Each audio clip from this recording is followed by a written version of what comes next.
Is the dream of owning your first home starting to feel like a distant fantasy? You're not alone. With skyrocketing house prices, rising interest rates, and stagnant wages, many Australians are questioning whether they'll ever be able to break free from the rental cycle. The average rate of first home buyers has steadily increased, reflecting the challenges faced by aspiring homeowners. But don't despair. While the path to home ownership may be steeper than before, it's far from impossible.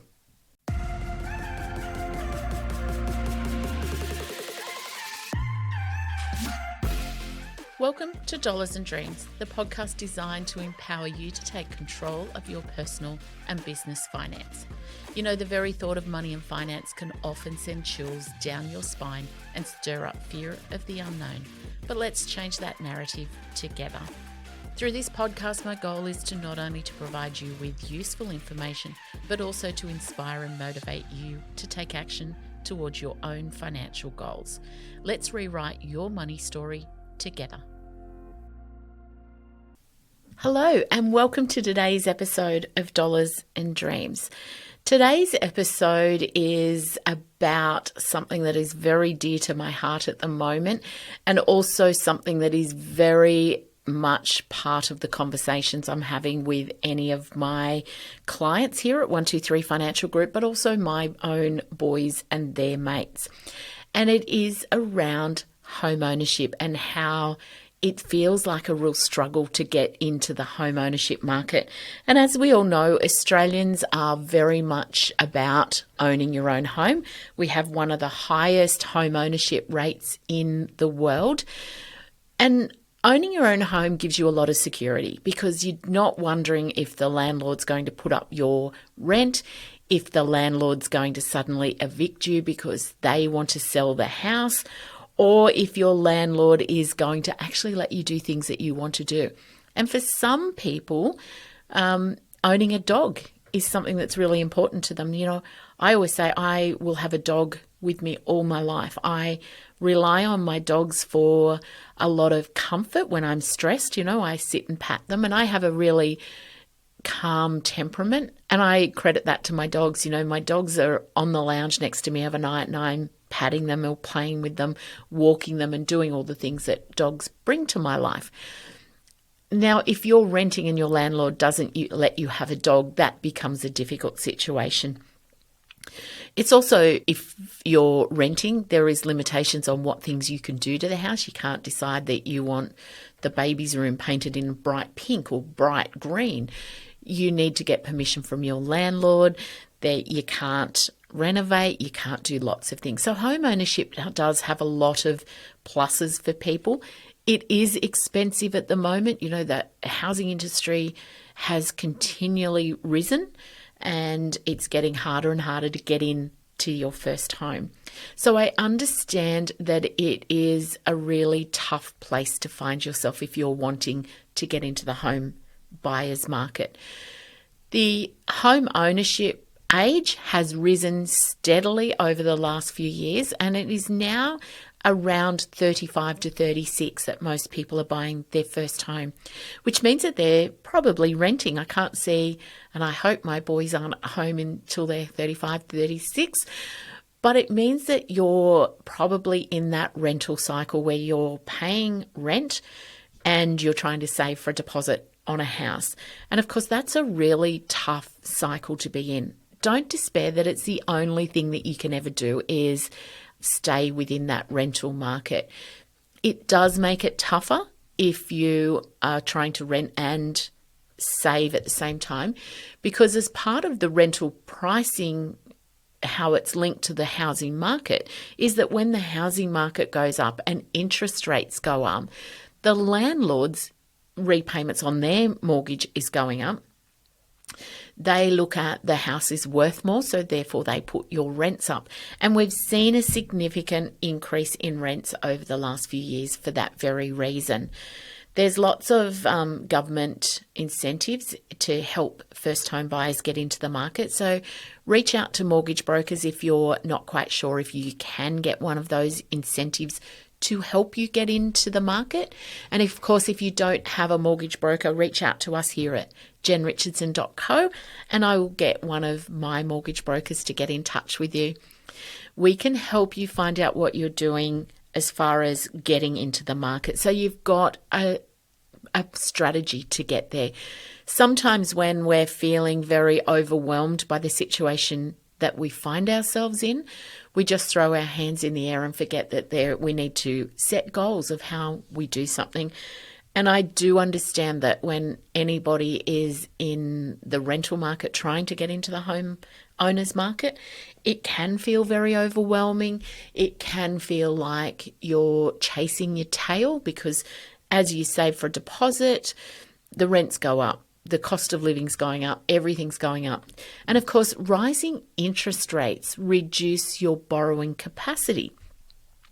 So the double-edged sword there is as the property market's going up, you can borrow less because interest rates have gone up. For those of you that aren't sure how borrowing capacity works, it looks at what your net income is. So after tax, it looks at your commitment. So they'll look at your cost of living. They'll look at what your council water rates and things are going to be when you get a home, not what you currently have. But they look at also where you spend your money and what commitments you already have. So if you've got a car loan, a HEX debt, or a supplement loan or a trade supplement loan, they'll also look at whether you have personal debt. So all of those things reduce how much money you have available to make a loan repayment. And of course, then they look at the interest rate and it determines how much can be paid off your loan. Because, of course, the most that you can borrow a loan for is either 25 or 30 years, depending on the lender. So when the interest rates rise, you have less money available to pay off the loan because more money of the repayment is going towards the interest. So that actually reduces your borrowing capacity. So the double-edged sword is the house market's going up, but you can actually borrow less. And so all of a sudden you can find yourself in a very difficult position. And that's when that real overwhelm can come in and you can look at that and go, I can't do this. How can the housing market go up and I borrow less and I'm trying to rent, cost of living's going up. So it's really important that you take a different mindset, and I've got a podcast coming up in the next couple of weeks around money mindset and how important that is. But it is also about looking at the changing landscape that you find yourself in. We hear a lot of people say you shouldn't pay LMI. And again, LMI is where you have to take out an insurance policy for your lender if you have borrowed more than 80% of the value of the house. And that protects the lender if you foreclose and they need to sell it quickly so that they can get all their money back. But LMI can get added to your loan. And again, yes, that impacts the amount that you can borrow. But it is a sliding scale based on the value of the loan. It can be significant, it can be 15,000, 20,000. But if you're going to rent for another 12 months or 18 months, you're going to pay rent anyway while you try to save. House market could go up again. Interest rates could go up, could go down, who knows. Your rent is probably close to 20,000 anyway. So I did this with a client not too long ago and I said to her, you're probably better off to pay the LMI. It's in your loan anyway because you're going to pay $20,000 worth of rent in the next 12 months while you keep trying to save to not pay the 20,000 LMI. So keep in mind that sometimes there's a different strategy, and that is the true value of using a mortgage broker.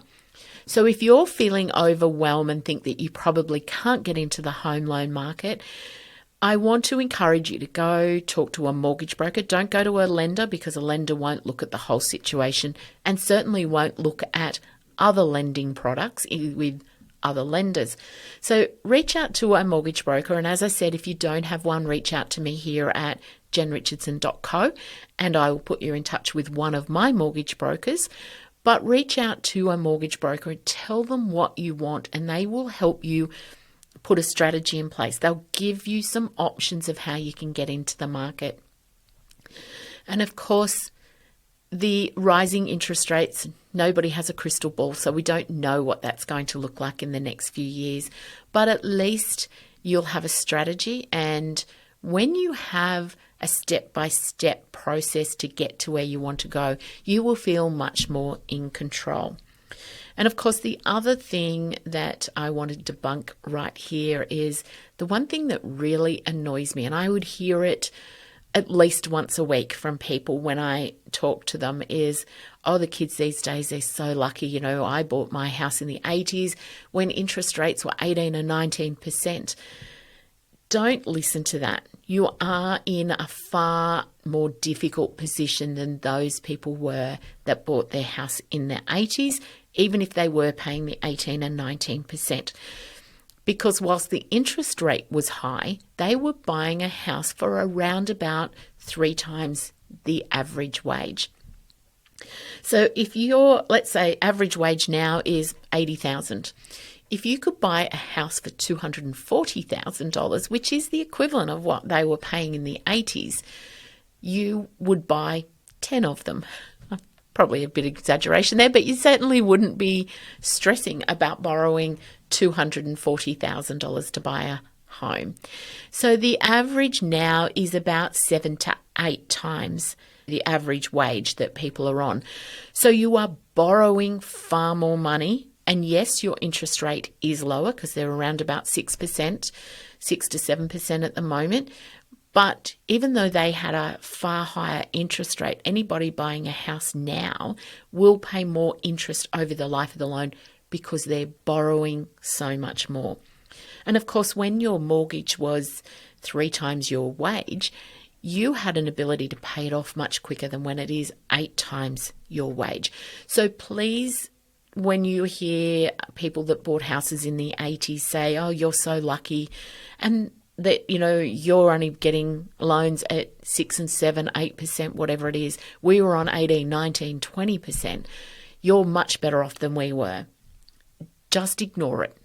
Just forget what they're saying because it's not the process. And that will give you a negative thought that I can't get there because I can't get a loan even though it's only 6 or 7%. How did they manage that?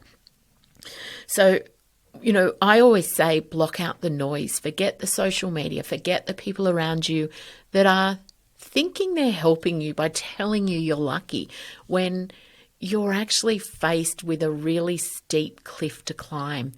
And so if you can knock out all that negative noise that you're hearing about home ownership, then you can take a more positive approach to getting to where you want to go. Set your goals. Be realistic that it is going to take some time. You know, the days of get a job, leave home, buy a house, pay the mortgage off, have kids, build, get the next house, they're gone. You need to accept that it is about 6 to 7 years to save for a deposit on the house. I always say, like everything with our money and our finances, the earlier you start, the better off you'll be. Now, I get it. When you first leave school, you've got to buy a car, you want to go on holidays, you want to do all the things you haven't been able to do because you haven't had the money. I'm not saying that you can't do those things. I'm not saying that you should not live life because that's what your early years are for. But start to put some money away while you're still living at home. You know, put away a rent payment each week so that you get used to that. Start to save for what your home might look like because, you know, if you get to your mid-20s or even, you know, towards your later 20s and you think, I actually do want to buy a house. I've decided this is where I want to live and you want to buy a house. It's a steep curve if you haven't started to save. So it is important that you save as early as you possibly can. Forget the process of looking at potentially the house that your mum and dad live in because you need to just get into the market to start off with. And I always say to everybody, your first home is not your forever home. It may be. But don't think that you need to look at it that I need to buy that 4-bedroom house with 2 bathrooms, 2-car garage, a pool in the backyard. That is probably not going to be your first step on home ownership ladder. So think about making sure that you get rid of any debts that you have and stop the buy now, pay laters. They are not a good way to live your life. Start saving for everything. Don't get a credit card debt in place. Get rid of your credit cards if you've got one so that you're not tempted. Get a good credit history behind you where you don't have debts, you don't have credit cards, you don't have personal loans, you don't have a car loan. If you've been to university or TAFE and you've got a HECS debt or a financial supplement loan or a trade support loan, get rid of those because they will impact everything that you do. So the landscape has changed from when your parents bought a house. You need to change the way you're approaching it. So saving for that 20% deposit is a great goal, but if you can't get there, look at the government schemes that are out there and see if you can take advantage of some of those. Now, they come, they go. There will always be something. You may not buy a house in the suburb that you first want to. You may have to buy something smaller than you want to. You can always look at putting in new kitchens and bathrooms later on. Be very conscious that you just need to get into the market. I'm saying to my kids now, look at a house that's got some potential. If there's an old house that needs a new kitchen or bathrooms, they're the things that will keep the pricing down on a property, because anybody who's looking to buy in with a young family or, dare I say it, more women, we like a nice kitchen and bathroom. So look at you can have that for a short period of time. You can always put a cheap kitchen in if you need to. When I first bought my first home, I bought a house and it was so run down. I was very lucky. My father painted it for me inside and out. I didn't have to get a painter in. My father helped me, put a cheap kitchen in. We just bought carcasses from a hardware store. We put that in. We just used cheap things. I, just bought secondhand appliances and things like that. But I lived in a house that was very run down. I did rip the carpet up because it stunk like holy hell. So before I moved in, I ripped the carpet up, but I actually put a really, really cheap carpet in. It was the cheapest I could find. It wasn't lovely and soft to lay on. It wasn't anything great, but it was carpet. And so I put that in, and as I said, the kitchen, the cupboard doors and drawers wouldn't even open. They were so full of water and you couldn't use it. So I did rip the kitchen out and just put in a very cheap, as I said, a hardware store one, and I just made it fit. It was very small. I was lucky. It was only as wide as a kitchen sink. So I just did that. As I said, my father painted it. I lived with a shower that was just concrete. So my bathroom didn't have anything, tiles or anything. It was literally just concrete. I don't even know what you'd call the stuff on the wall, but it was Laminex, I guess, is something. But I had windows that wouldn't open, or some windows wouldn't shut completely. Nobody was going to break in because they couldn't lift the windows. But it got me into the housing market, and I got into that for 2.5 times my wage at the time. So definitely below the market. I had a very small deposit, but that was all we needed back then. So just keep in mind that you don't have to look at that first home as your forever home. I stayed there for maybe 7 years, I think, which is about the average of people with home ownership. I then bought another home, which we had for a while, and we demolished it. I'd got married at that stage. We demolished that house and we rebuilt. So we looked for an old house on the land that we wanted in the suburb that we wanted. Now, granted, I had a bit of a head start on most people because my husband was a builder. So he built our house. We built a shed. We lived in the shed for 18 months, nearly 2 years, while we built the house, because we would only build what we could afford. We moved into that house. We had an ensuite, but the main bathroom didn't work. We had a garage, but we had no garage doors. We had no driveways. We had no carpet. We put secondhand carpet in the baby's room. We had our first child by then. So we put carpet in my eldest son's room. We had nowhere else. And we just went and did things as we could afford that. We had a second child pretty quick, so we got secondhand carpet for that bedroom as well.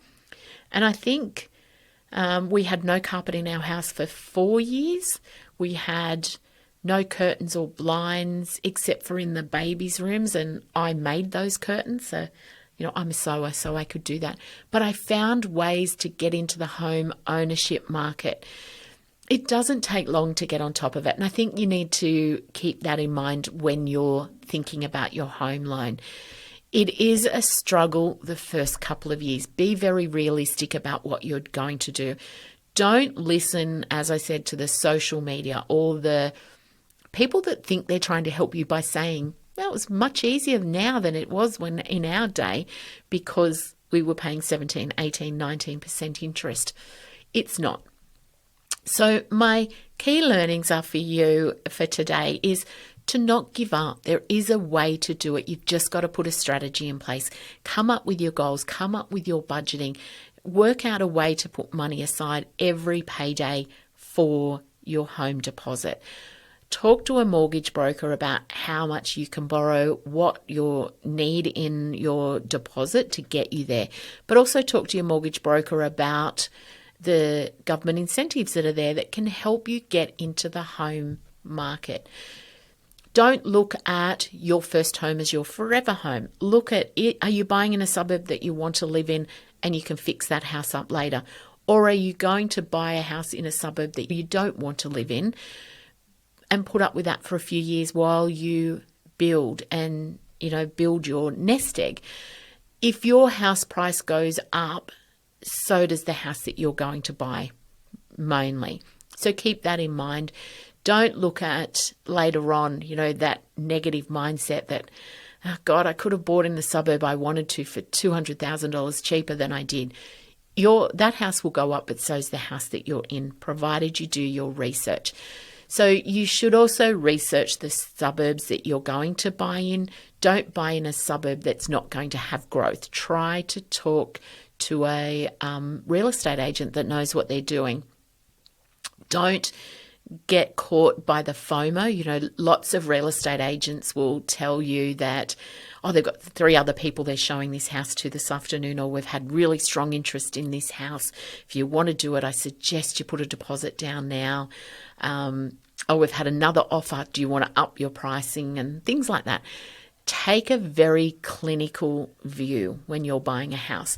And it's the one thing that I say to people, people will buy an investment property from a very standoffish point of view. They're not emotionally connected to it because they're not going to live in it. So they can look at it and say, I'm not going any higher than that because my rent's not going to cover my repayment, or it's not a great rate of return on that investment. But when we buy a home, we have a very different approach to it. We are emotionally caught up in it, so we don't think outside that emotion that we get into. We think about what our life's going to be when we move into that house. We look at the home party we're going to have to welcome everybody. We start looking at our future. So we start breaking down the barriers that make us think logically and specifically about what we're buying. Think about your home. I'm not saying don't get emotionally caught into it, where you want to live and what you want from that. I'm not saying that for a minute, but think about the process. Is it a good buy, or are you getting caught up in the FOMO or the sense of urgency that a real estate agent will push you towards? Because their job is not to find you a home.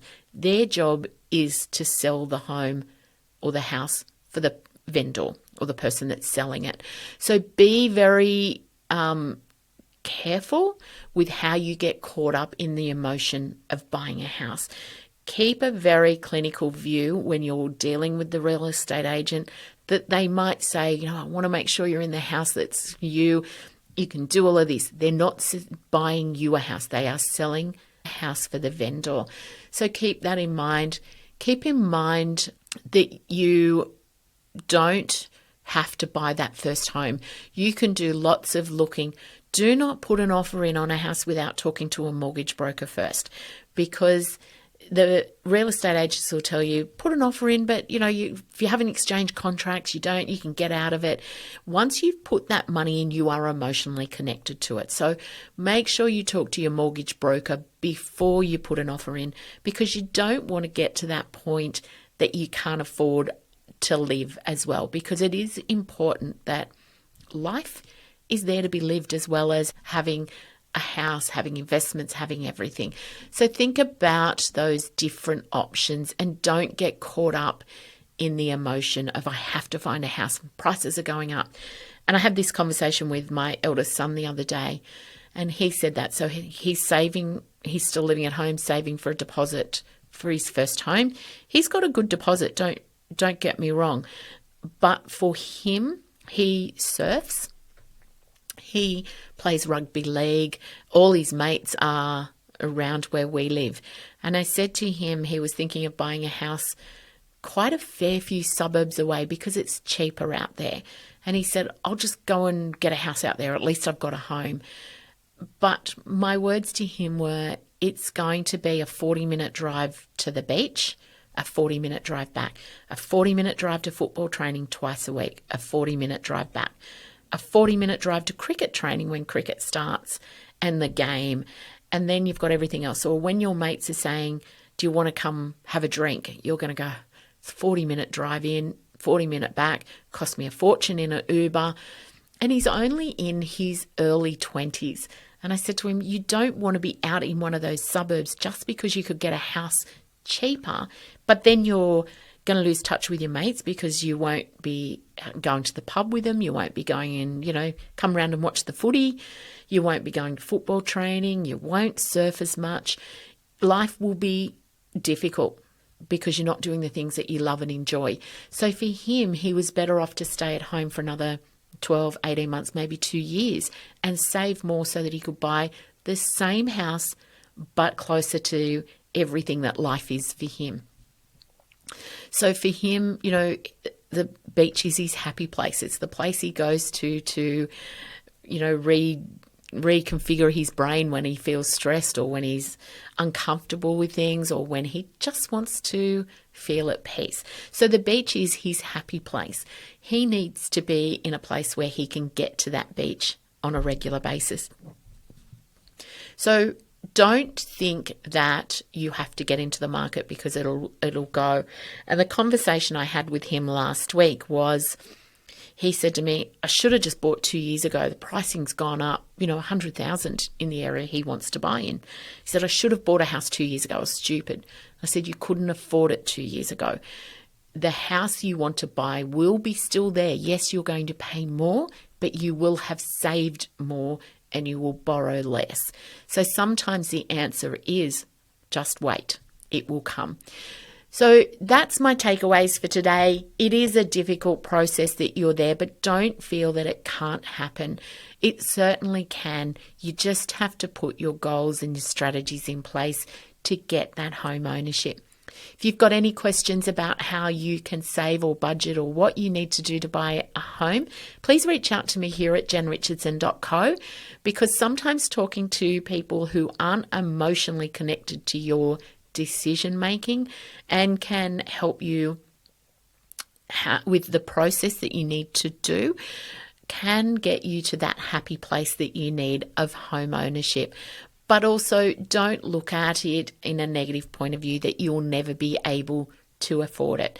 So that's it for my podcast for today. Hopefully I've given you some hope if you're in that place that you're wanting to buy your first home and you're finding it a little bit overwhelming.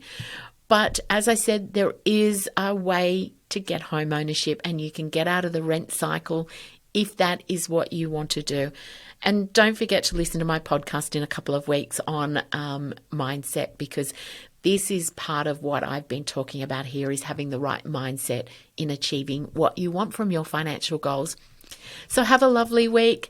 If you know anybody, of course, that needs help with their financial future or their financial strategies in life, please send them over my way, and jump onto my website, jenrichardson.co, if you need any help. Or you can reach out to me either here where you're listening or watching to this podcast, or of course you can email me at hello@jenrichardson.co. So I'll see you next week. Have a lovely week. Bye.